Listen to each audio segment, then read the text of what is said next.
On a chilly evening, a girl named Suzune is pulled into a shed by her father, who can no longer bear the sight of her. He resents her existence, wishing she had never been born, and decides to abandon her there for the entire night. But shortly after, her brother Jinta arrives, attempting to rescue her. To his shock, she's nowhere to be found. Desperate, he dashes through the village searching for Suzune, finally spotting her as she steps onto a bridge, preparing to leave the village behind. He runs up to her and says sorry for not being able to protect her from their father's abuse, explaining that he'll only get in trouble if he tries to defend her. Suzune was born with a demon eye, which means she's under a curse. She knows there's no way she could ever live a normal life with an eye like that, so she tells her brother to leave her and just go back home. Jinta pauses for a moment, thinking about what to do next, and eventually makes up his mind. He loves his sister more than the rest of the family. He reaches for her hand and asks her to run away with him. The two of them leave their old home behind, but since it's still raining, the cold starts to set in. With nowhere to take shelter, Jinta brings Suzune to the ruins of an old building, and the two curl up together to stay warm. Suzune has already drifted off to sleep, and Jinta is on the verge of losing consciousness as well. But just before he does, he spots a man walking toward them, who mentions something about taking them in. When Jinta finally wakes up, he realizes the man is carrying him while Suzune walks beside them. The man is relieved to see Jinta awake and gently sets him down before they all continue their journey toward the man's village. The village is primarily home to blacksmiths who specialize in crafting katanas, meaning everyone is busy at work at the moment. The man guides Jinta and Suzune to his house, and the moment he opens the door, his daughter rushes out to welcome him. Though delighted to see her father, she's also intrigued by the two children standing behind him. Her father then explains that from now on, Jinta and Suzune will be staying with them. He asks his daughter if she's okay with that, and she actually seems thrilled by the idea, since that means she'll have friends to play with. She walks up to Jinta to introduce herself as Shiryuki, and she hopes all three of them can get along with each other from now on. That night, Jinta finds it hard to fall asleep, so Madoharu asks him if something's bothering him while cleaning his katana. Madoharu listens as Jinta asks if he's a samurai, but Madoharu explains that he's actually a sentinel, and it's his duty to protect important people and places. The next morning, Jinta and Suzune meet up with Shiryuki and Chidose by the river. While heading back home, Jinta brings up Shiryuki's mother, Yokazi, who helped him and Suzune remain in the village. Shiryuki explains that his mother is an Itsukaheim, a maiden of the fire god, and that only the village chief and her husband, Madoharu, who serves as her sentinel, are able to see her. The next day, Jinta trains with Madoharu, but as a novice in sword fighting, he's easily knocked to the ground. He tells Jinta that he still has a long way to go, but if he keeps practicing, then he will surely become a master someday. Years pass, and Jinta has become the new sentinel of the Shrine Princess. He's now attending a meeting with all the village officials and the princess herself, who remains hidden behind a curtain, unseen by anyone. As the meeting begins, she praises Jinta for his exceptional demon-slaying skills. He humbly replies that he's just doing his duty protecting the village. The last demon he faced even tried disguising itself in human form to slip past the village's defenses. One of the officials begins to look uneasy after Jinta says this, and the others ask if he has any idea why a demon would try to sneak into the village. An elderly man suggests the demon might be targeting the princess, since according to legend, if a demon consumes a princess's liver, it will gain immortality. However, it could also be after the sacred Yeria sword, which has been passed down through generations and holds great importance, making it a logical target for demons. The old man goes on to say that the Yeria sword was forged by one of the most skilled blacksmiths ever known, and it's believed to possess mystical powers within it. If the demons are really targeting the Yeria blade, the entire village could be in danger. The chief warns everyone to stay alert, but Kiyomasa dismisses the concern. After all, he and Jinta are tasked with protecting the princess, though he makes it clear he doesn't believe Jinta is fit for the duty. Just as the two are about to clash, the princess silences them. With the meeting over, everyone exits the shrine except Jinta, who stays behind to stand guard over her. With just the two of them left, the princess steps out of her chamber, revealing herself to be Shiryuki. Jinta scolds her for being so careless, reminding her that a princess shouldn't let herself be seen so freely. But the two have been close friends for years, so she brushes off his concerns. She then mentions that Suzune is also present, though the shrine is strictly forbidden to outsiders. Strangely, Suzyun hasn't aged a bit in all this time. When Jinta and Shiryuki rouse her from sleep, she beams with joy at the sight of her big brother again. Jinta has been so busy with demon slaying that she barely ever gets to see him, but while he's happy to see her too, he scolds Suzyun for coming here since the shrine is off limits. She doesn't understand why she can't visit Shiryuki, but Jinta gets to see her whenever he wants. But rules are rules, so Jinta tells her to go back to their house. After Suzyun departs, the chief soon makes his way back to the shrine, carrying something important he needs to talk about with Shiryuki. He then asks Jinta to give them some privacy. At first, Jinta refuses, as he considers it his responsibility as Shiryuki's sentinel to stay by her side at all times. However, Shiryuki tells him he can take the rest of the day off, and with that, Jinta eventually heads home. Meanwhile, just outside the village, two demons have taken an interest in Suzyun because of her demon eye. The following day, Shiryuki quietly slips out of the shrine and reunites with Jinta and Suzyun. The three of them decide to share breakfast together, as it's been a long time since they've eaten like a family. Afterward, Jinta and Shiryuki go on a date. She has something important to tell him. Earlier, the chief spoke with her and said she should start thinking about producing a successor, in case she's killed by the demons. It's a grim thought, but he's not wrong, so now, Shiryuki needs to marry soon, and it's been decided she'll marry Kiyomasa mainly because he's the chief's son and the future leader of the village. Jinta doesn't know how to feel about the news, and Shiryuki isn't happy either. She confesses that she's in love with Jinta, and had come hoping to ask him to run away with her and start a new life. But deep down, she knows he'd never say yes. Jinta swore to protect the village and trained for years to do so, and Shiryuki made the same promise when she became the Shrine Maiden. Running away now would betray everything they've fought for. As more time goes by, Jinta is summoned to another meeting, where he learns of two demons spotted deep in the forest. Given the mission to eliminate it, he gets ready to depart without delay, but just as he's about to leave, Kiyomasa intercepts him. Knowing Jinta must have already heard the news that Shiryuki is set to marry him, Kiyomasa can't comprehend why Jinta is behaving as though the revelation doesn't bother him at all. Jinta tells him there's no reason to be upset. What matters most to him is the safety of the princess and the village. The crazy part is, Kiyomasa isn't even trying to brag about marrying Shiryuki. He knows Jinta loves her, and that she loves Jinta too, so it just feels wrong for him to be the one marrying her. But Jinta has already made up his mind, so he sets out from the village to complete his mission. As Jinta steps into the forest, a demon ambushes him without warning. Before engaging in battle, he asks the demon if it's alone because the report said there were two demons out here, and the demon reveals its partner had unfinished business to take care of in the village. A bad feeling twists in Jinta's gut. First, he'll have to cut this one down, then rush back to stop whatever the other is planning. With a heavy swing, he dashes forward and manages to sever one of the demon's arms, but the demon continues its relentless assault, forcing him to retreat. The demon grabs its own severed hand, not even angered by the loss. Instead,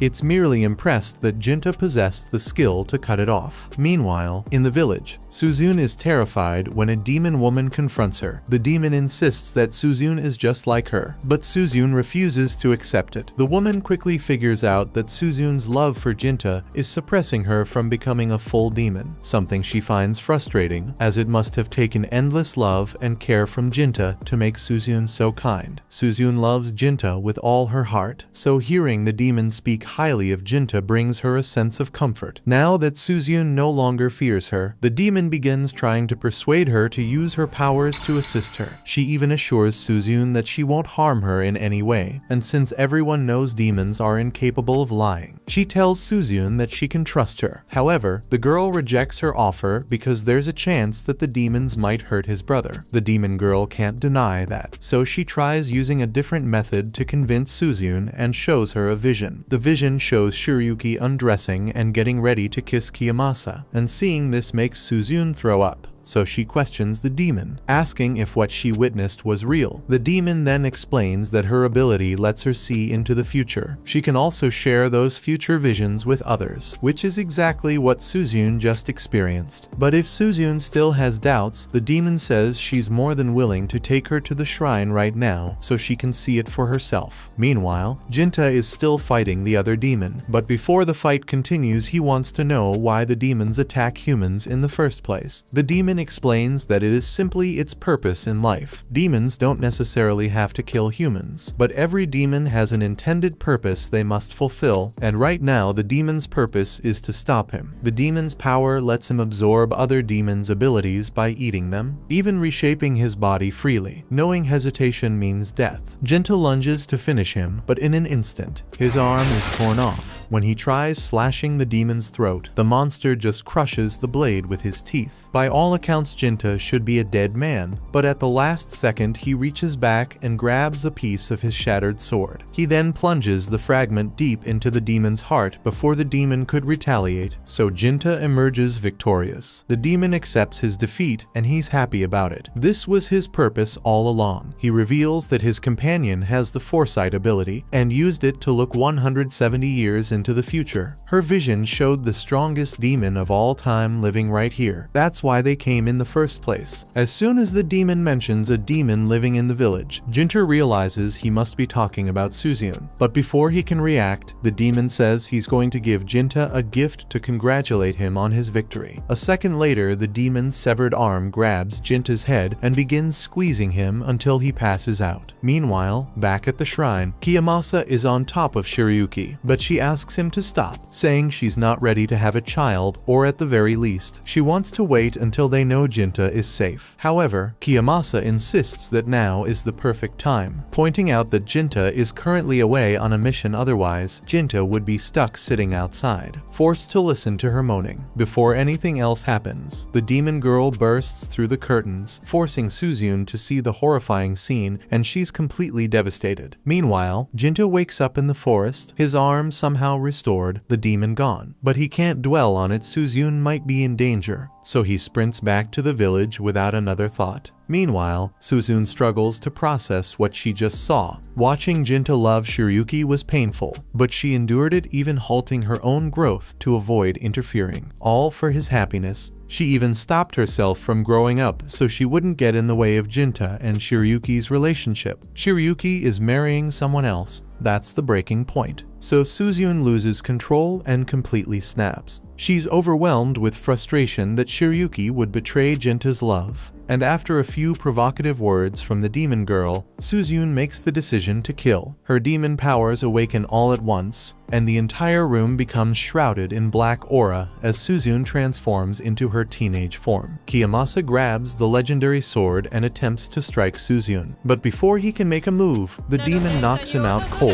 She then drags Kiyomasa's body outside, saying she has something she wants to take care of, leaving Shiryuki alone with Suzune. Not long after, Jinta arrives at the shrine to find Shiryuki still alive, and she runs straight into his arms, but just a second later, Suzune slices off her head. Jinta stands frozen in disbelief at what just happened, and moments later, Suzune appears behind him, holding Shiryuki's severed head. Jinta demands to know why Suzune would do something so horrible, prompting Suzune to begin explaining everything about Shiryuki marrying another man, but Jinta already knew. And even if he hadn't, that still didn't give her the right to kill Shiryuki. In that moment, Jinta realizes the Suzune he once cared for no longer exists, and with Shiryuki gone, all he has left inside him is hatred. The demon arm begins merging with the rest of his body, transforming him, and now he stares at Suzune with nothing but pure contempt. Suzune doesn't understand why he's looking at her with such hatred when all she wanted was to make him happy. She interprets his expression as a sign that he's about to abandon her like everyone else, so she makes the decision to kill him. demon. However, when she stabs Jinta in the stomach, she quickly realizes that it barely caused any damage, and in response, Jinta punches a hole straight through her body. Suzyun survives the brutal hit, so Jinta moves in to finish her off. But at the very last moment, the demon girl leaps in and sacrifices herself to protect Suzyun. The demon girl urges Suzyun to flee while she still can, so Suzyun begins to walk away. But just before going, she tells Jinta that there's nothing left for her in this world, so no matter how many years it takes, she's going to make sure everything is destroyed, and on that final day, she'll return to kill him for his betrayal. In the key year by the 1850s, Jinta, now called Jinya, had established a strong reputation as an exceptional demon hunter. One day, he receives a summons from a wealthy man for a unique mission. The man presents Zenji, his assistant, to Jinya and informs him that any additional details about the task can be obtained from Zenji. After that, he rises and exits the room. Zenji greets Jinya and inquires how much he already knows. The man had already explained to Jinya about his beloved daughter, Natsu, and his desire for Jinya to protect her from a demon that recently appeared. However, there's a bit more to it than just that. Essentially, Jinya will be acting as Natsu's bodyguard because ever since she turned 13, she claims to have been hearing a demon outside her room. The demon keeps repeating things like, "Return my daughter to me." Because of this, Natsu lives in fear that the demon might abduct her. Speaking of Natsu, she suddenly bursts into the room, searching for Zenji. Upon noticing Jinya seated there, she immediately assumes he must be the bodyguard her father mentioned he would be hiring. However, when Jinya attempts to introduce himself, she abruptly cuts him off. Wanting nothing to do with him, she orders him to leave at once, convinced that he's just some kind of fraud pretending to be a demon slayer. Zenji tries to assure her that Jinya is the real deal, explaining that her father went through considerable effort to track him down. Still, Natsu refuses to hear it and insists that Zenji throw Jinya out. Later that evening, Natsu is sitting up in bed, still frightened by the thought that the demon might come back. Zenji arrives and takes a seat outside her door to help ease her anxiety. Having Jinya around would likely have been the better option, but since Natsu drove him away, Zenji figures he'll have to take on the role of her bodyguard instead. He's unsure how much help he'd be in an actual fight with a demon, but if it brings her some comfort, he promises to keep watch until morning so she can rest. Natsu is relieved that Zenji has come to protect her, though he remains skeptical that a demon will actually appear. She's disheartened to hear that Zenji doesn't entirely believe her, just like her father, who still hired a samurai to kill a demon. Zenji can't say for certain whether Natsu's father truly believes demons exist, but he can assure her that her father is treating this matter with the utmost seriousness. He deeply cares about Natsu's safety, even though she isn't his biological daughter. At that very moment, Natsu hears the demon's voice once more and starts trembling. She pleads with Zenji to save her, but he's frozen in fear just like she is. When he finally sees the demon, he orders Natsu to stay locked inside her room while he deals with it, though he has no clue how he'll possibly fight such a creature. Just as the demon is about to grab Zenji, Jinya appears out of nowhere and slices its arm. At first, Jinya asks the demon to reveal its identity, but when it stays silent, he opts to simply slice it in half. With a single swing of his sword, the demon collapses to the ground and dissolves into a cloud of black smoke. For the time being, Zenji and Natsu are safe. Natsu realizes that Jinya is the same samurai she had thrown out earlier that day, so he turns to her and asks if she still believes he's just a scam artist. Natsu asks if the demon is dead, but taking one down isn't quite that simple. From Jinya's experience, demons are only truly dead when they vanish into white mist, so since this one turned into black mist, it's a clear sign that it will return. The following morning, Zenji expresses his gratitude to Jinya for rescuing them the night before. Knowing the demon will return, he requests that Jinya stay with them for one more night. Jinya agrees, saying he'd be glad to help. But first, he has some questions about Natsu. Ever since he heard the demon demand, "Return my daughter to me," something has felt off to him. Now, he wants to know if there's more to the story. Zenji clarifies that Natsu's birth parents were distant relatives of the boss, but they died some time ago, prompting the boss to take her in and raise her as his daughter. And just in case Jinya is concerned, Zenji insists there's absolutely no chance Natsu could be a demon child. If she were, the boss would never have adopted adopted her in the first place. He then reveals something darker. The boss's own wife was killed by demons, and afterward, his son vanished without a trace. To this day, the boss holds demons responsible for destroying his family, and his hatred for them runs bone deep. Later that evening, while Natsu is having dinner with her father, he asks if everything has been going smoothly with her new bodyguard. At first, she had her doubts about Jinya, but after witnessing his skills firsthand, she's convinced he's the real thing. Still,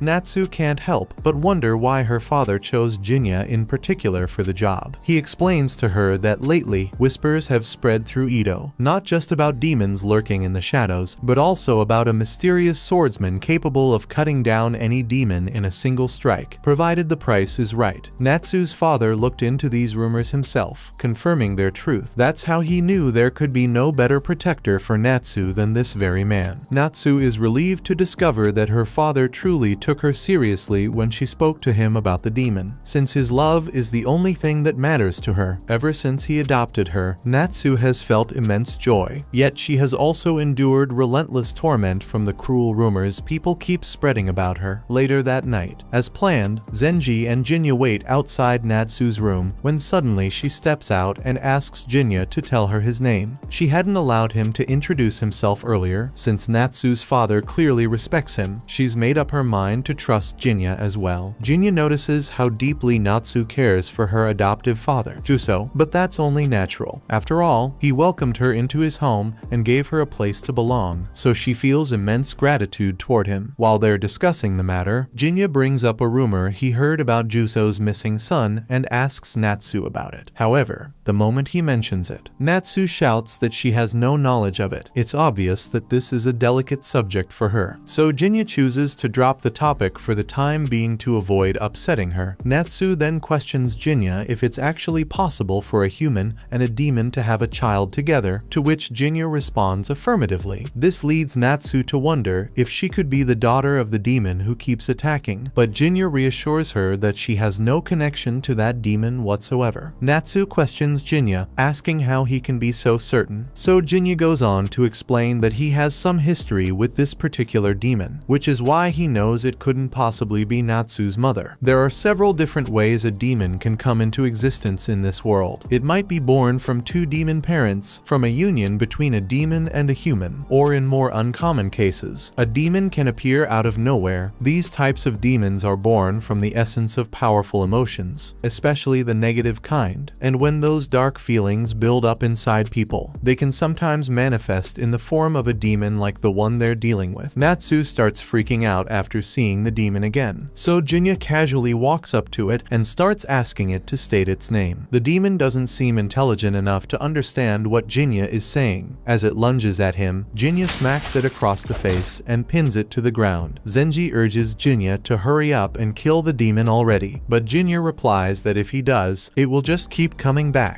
Natsu demands to know why, prompting Jinya to explain that this demon was born from her own emotions. It manifested because of Natsu's deep-seated belief that stirring up trouble would force her father to pay attention to her. At first, Natsu rejects the idea outright, but as Jinya speaks, she realizes his words ring true. She had desperately wanted something, anything to make her father see her as his real daughter, and then, out of nowhere, a monster appeared to fulfill that wish. Jinya tells her that the only way this demon will ever go away is if she regains control over her feelings, but Natsu doesn't know how she's supposed to do that. Jinya tells her that all she needs to do is come to terms with the way she feels and earnestly ask him to slay the demon. Natsu pauses, reflecting, and it dawns on her. All she truly desired was for Juso to love her as his own daughter, but deep down, she doubted he ever would. That's why she convinced herself that if a demon targeted her, he might finally show her the affection she craved. And now, those twisted feelings have taken physical form right before her eyes. In a way, that monster is her. But Zenji quickly stops her, insisting she shouldn't see it that way. Sure, the demon may have come from her emotions, but that's not what's important at this moment. Zenji knows the truth. Juso loves Natsu more than anything, and she feels just as deeply for him, even if neither of them is great at showing it. Moving forward, she'll have to face her feelings more openly, but Zenji promises he won't let her do it alone. He'll stand with her every step of the way. This gives Natsu the confidence to finally let go of the doubt and self-loathing that's spawn the demon. So she tells Jinya to kill it once and for all, and as soon as Jinya hears those words, he pulls out his sword and slashes the demon in half. This time, the demon's body fades into a white mist, so Jinya is certain that it isn't going to come back anymore. But later that night, after Natsu has returned to bed, the demon's form starts to reappear. Jinya isn't entirely surprised. If the creature had been purely born from Natsu's own suppressed emotions, the fact that it's returning means another person's feelings must have contributed to its existence, and as far as Jinya's aware, there's only one other individual in these lands who ever had the capacity to become a demon: Juzo's wife. With Natsu's negative emotions gone, the demon is struggling to keep its shape, but the daughter it keeps calling out isn't Natsu, it's Suzyun. That means Jinya is Juzo's missing son, and this demon is his and Suzyun's mother. Truthfully, Jinya doesn't have any vivid memories of what his mother was like when she was alive, but it still saddens him that things turned out like this. All he can do now is bring her suffering to an end so that she can finally find peace and move on. The following morning, as Jinya prepares to depart, Zenji and Natsu come outside to thank him once more for everything he's done. But Jinya tells them there's no need for thanks. He's already received his reward. Besides, he sees this as his way of making things right. Natsu doesn't quite understand what he means, so Jinya goes on to explain that growing older has given him the chance to reflect on his past choices. Back when he ran away with Suzyun, he thought he was doing the right thing, but he never really stopped to think about how his actions might have impacted his father. Natsu remains confused by his words, so Jinya simply advises her to cherish the affection her father gives her. With that, he turns and walks away. Shortly after, Juzo emerges. When Zenji questions why Juzo didn't come out earlier to thank Jinya too, he shrugs it off. He'd been confident from the start that Jinya would succeed, so he saw no need for formal gratitude. Zenji questions why would Juzo place such absolute trust in some wandering demon slayer, but Juzo simply replies that it's only natural for a parent to believe in their own child. The others still haven't realized Jinya is actually Juzo's son, and Juzo has no plans to spell it out for them. With a dismissive wave, he tells Zenji to quit dawdling and return to his duties. Juzo turns to leave, but Natsu stops him. She has something on her mind. Tentatively, she asks if there's any way she can assist him with his work. Surprised, Juzo questions her sudden offer. She explains that Jinya advised her to show gratitude for Juzo's kindness, and this touches him, proof that Jinya still views him favorably. But with a warm smile, Juzo tells her she owes him nothing. After all, the greatest joy a parent can know is simply seeing their child grow up safe and happy. After traveling for some time, Jinya continues his journey and eventually arrives at a new village, where he stops at a soba shop to have lunch. The owner prepares his meal and hands it to his daughter, Afu, so she can bring it over to Jinya's table. Afu is still getting used to the job, so she's been practicing to make sure she doesn't spill anything. Her father is proud that this time she managed to avoid making a mess. Speaking of messes, he brings up the fact that there have been a series of murders happening lately. Rumor has it that a serial killer is lurking in town, but the emperor refuses to take any action about it. Jinya cautions him to watch his words, since speaking against the emperor could get someone killed, but Jinya isn't the type to report people. And besides, he's grown quite fond of this place. He'd hate to see anything bad happen to it. As the conversation continues, the man asks Jinya why he keeps returning to their shop. Afu scolds her father, telling him not to pester Jinya while he's eating, or he might not come back. But honestly, this is Jinya's 5th straight day stopping by for a meal. He's basically a regular at this point. After finishing his meal, Jinya pays the shop owner for the food, but before he walks out, the man can't help but ask why Jinya always carries so much money. He's not making any accusations, it's just that most Ronins don't have that kind of cash on hand. He's curious where Jinya gets his funds from. Jinya reveals that he's a demon hunter, but the shop owner is skeptical about the existence of demons. However,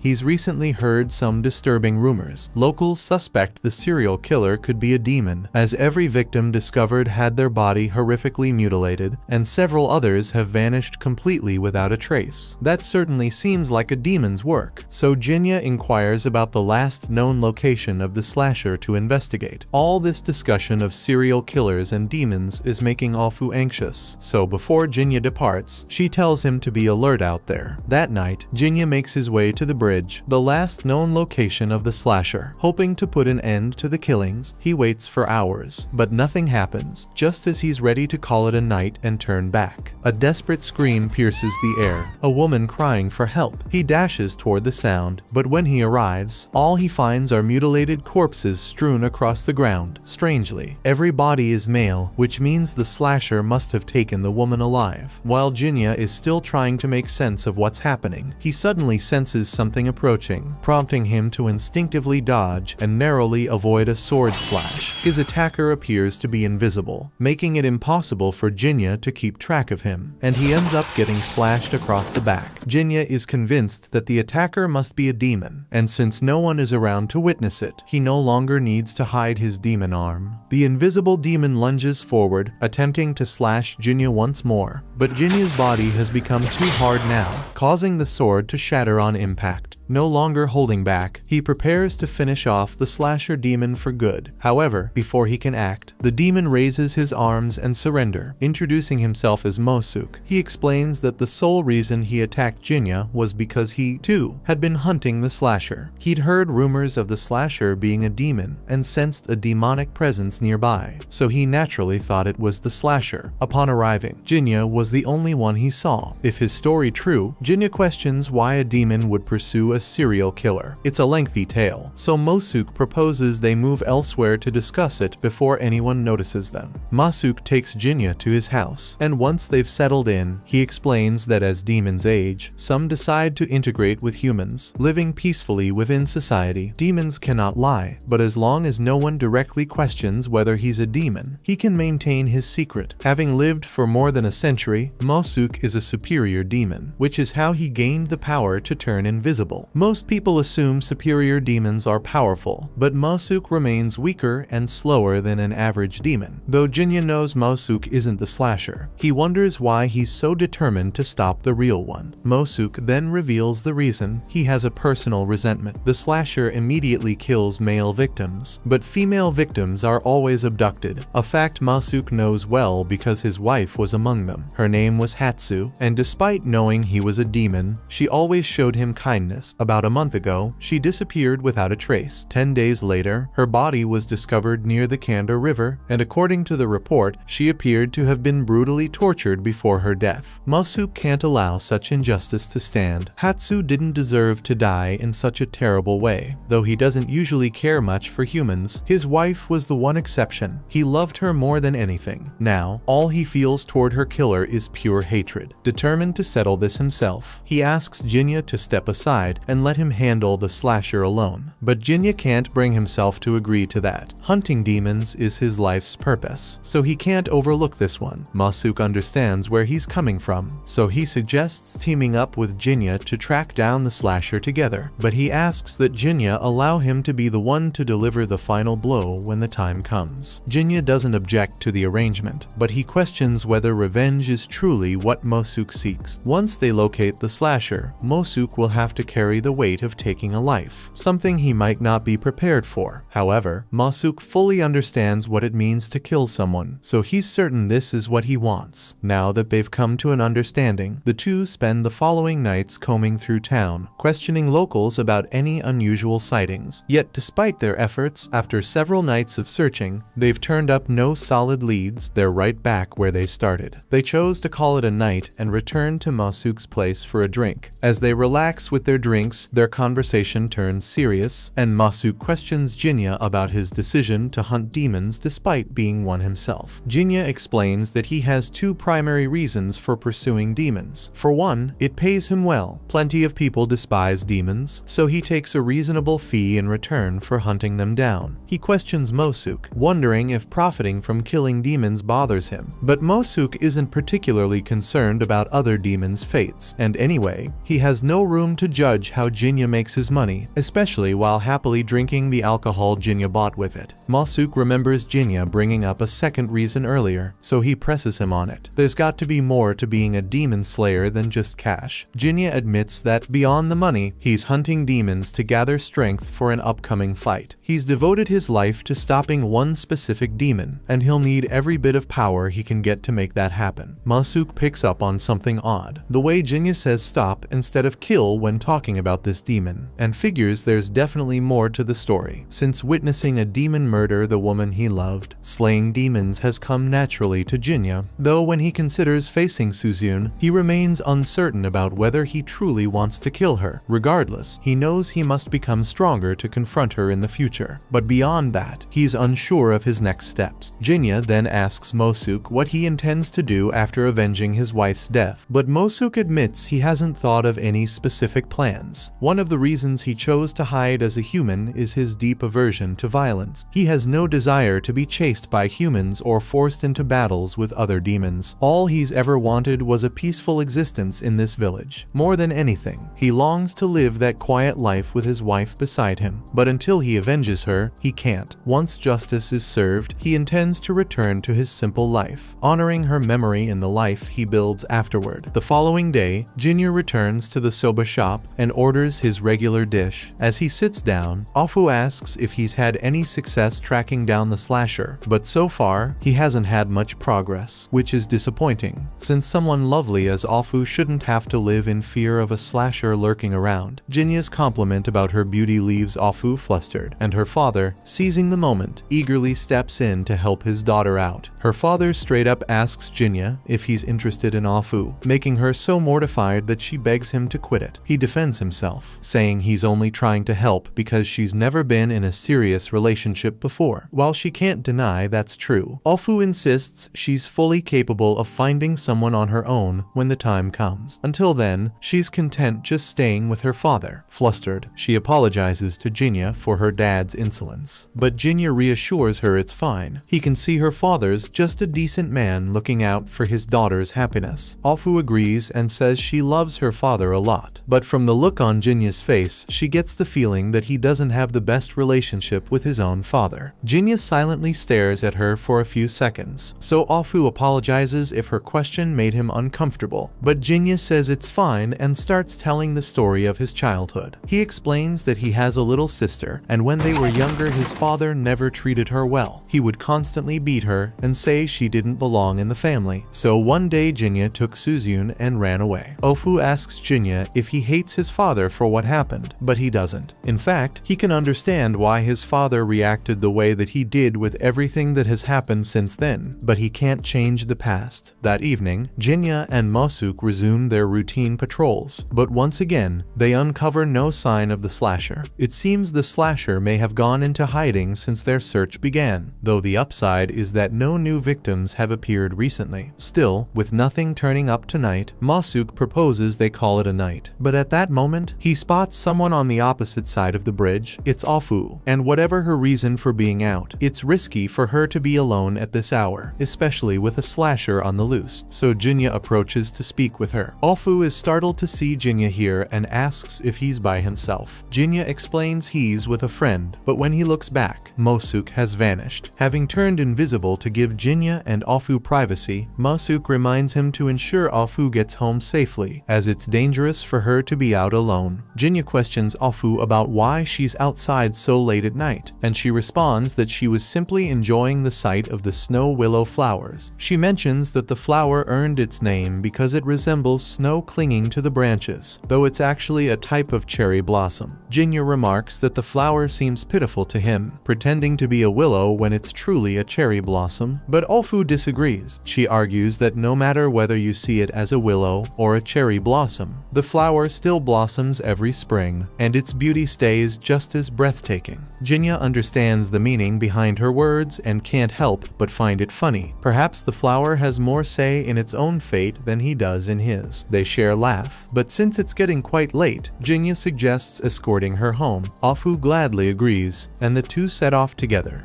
As they walk home, Afu suggests to Jinya that he should try to unwind more frequently since he always looks so tense. Jinya admits she might have a point, given that he's spent his whole life chasing one specific objective, rarely allowing himself a moment to relax. Afu doesn't know what this major goal of his actually is, and she doesn't plan on digging into his private matters either, but she thinks devoting your entire existence to a single mission sounds incredibly exhausting. Jinya agrees that it definitely is. months, but explains that he has nothing else to live for, so he chooses to keep going just the way he is. As they continue walking, Afu spots a few flowers growing beside a wall and pauses to get a closer look. She turns to Jinya and asks if he knows what kind they are. He admits he has not clue at all. Afu then tells him that they're called winter daphnes and explains that these flowers are known for surviving through the cold season and finally blooming when spring arrives. Afu spots another cluster of flowers nearby, and this time, Jinya recognizes them. They're chickweeds. He knows this because, in the village where he grew up, they were a common remedy for stomachaches. A friend from his childhood would often need them because she couldn't resist eating sweets until her stomach ached, and Jinya would always ensure she received the remedy. Afu can't help but smile at the story, and the fact that Jinya recalls such a warm memory shows that his life isn't just about that one all-consuming goal. Eventually, the two reach Afu's house, and she thanks him for walking her home before turning to head inside, just as she's about to leave, though Jinya asks if she'd be willing to teach him more about flowers another time. Following that, Jinya resumes his duty of standing guard in case the slasher appears, positioning himself by the bridge tonight. At one moment, a drunken man stumbles by, trailed by a girl. As she passes Jinya, she's captivated by his looks, but her admiration is short-lived, as moments later, the drunk man ahead is brutally ripped apart. Jinya swiftly leaps into action, grabbing his sword to confront the demon, but with the girl present, he's unable to tap into his demon powers. He fights fiercely to slay the demon, yet its tough skin resists his slashes, leaving him only able to shield the girl by keeping the slasher at bay. Sadly, the slasher slips past him and lunges toward the girl. However, just as the slasher swings to decapitate the girl, Mosuke suddenly pulls her out of harm's way.